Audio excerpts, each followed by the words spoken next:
రుణమాఫీ చేయకపోవడం, రైతు భరోసా ఇవ్వకపోవడం వల్ల ప్రజలకు ముఖం చూపించలేకపోతున్నామని కాంగ్రెస్ నేతలు ఆవేదన వ్యక్తం చేస్తున్నారు. ఎన్నికల ముందు గాంధీ భవన్ నుంచి రోజు ఫోన్లు వచ్చేవని, ఇప్పుడు తాము ఎన్నిసార్లు ఫోన్ చేసినా పట్టించుకునే వారే లేరని మండిపడ్డారు. ఆదిలాబాద్ జిల్లా కాంగ్రెస్ సమావేశంలో ఏఐసీసీ ఇన్ఛార్జి ముందే సీఎం, పీసీసీ నేతల తీరును కడిగి కారేశారు.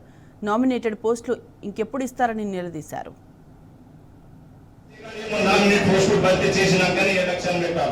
ఎందుకంటే 2 సంవత్సరాలు అయింది సార్. ఇక ఇంకా 2 సంవత్సరాలు మరి ఎలక్షన్ అయితే ఎలక్షన్ ఉంటుంది. ఈ రోజు వెనుకబడడానికి కారణం మీరే, మేం కాదు, మీరే.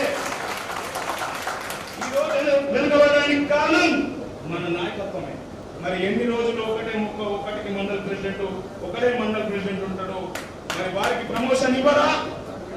మరి కొత్త వారికి అవకాశం ఇవ్వరా? జిల్లాలో ఉన్నటువంటి కార్యకర్తలకు పార్టీ పోస్టులు రాష్ట్ర స్థాయిలో ఇస్తే ఏమైతుంది? మేనిఫెస్టోలో కూడా రైతు రుణమాఫీ, రైతు భరోసా ఇస్తామని చెప్పినాం. మీరు ఆదిలాబాద్ జిల్లానైనా పైలట్ ప్రాజెక్ట్ గా తీసుకొని ప్రతి ఒక్క రైతుకు రుణమాఫీ చేసి రైతు భరోసా ఇస్తే 20 ఎంపీపీలు గెలిపించి మనం ఇస్తామయ్యమన్నా. ఫస్ట్ కార్యకర్తల మూడు అడుగు పెట్టాలంటే సిగ్గైతుంది. ఆదిలాబాద్ జిల్లాలో నాయకత్వ లోపం ఉన్నదని బీసీసీ చెప్తా ఉన్నది. కానీ అధికారం వచ్చిన తర్వాత, అధికారం రాకముందు మాకు గాంధీ భవన్ నుంచి, పీసీసీ నుంచి ఎన్ని ఫోన్లు వచ్చినాయో ఇప్పుడు మేము ఫోన్ చేస్తే కూడా ఫోన్ లేపుతలేదు. అవునా కదా? మేము ఫోన్ చేస్తే ఫోన్ లేపారు. కరీంనగర్ జిల్లా కాంగ్రెస్ నేతల మధ్య వర్గ విభేదాలు భగ్గుమన్నాయి. కాంగ్రెస్ పార్టీ సంస్థాగత నిర్మాణంపై నిర్వహిస్తున్న విస్తృత స్థాయి సమావేశం రసాభాసగా మారింది.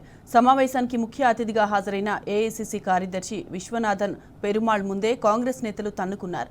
కరీంనగర్ కాంగ్రెస్ ఇన్ఛార్జి పురమల్లు శ్రీనివాస్, సీనియర్ నాయకులు పడాల రాహుల్ వర్గీయులు ఘర్షణకు దిగారు. శ్రీనివాస్ మాట్లాడుతుండగా పడాల రాహుల్ అనుచరులు అడ్డుకున్నారు. శ్రీనివాస్కు వ్యతిరేకంగా నినాదాలు చేశారు. దీంతో ఇరు వర్గాల మధ్య గొడవ జరిగింది. ఒకరినొకరు తోసేసుకుంటూ సభావేదికపై రచ్చరచ్చ చేశారు. కాంగ్రెస్ శ్రేణుల వ్యవహారం చూసి విశ్వనాథన్ అబక్కయ్యారు.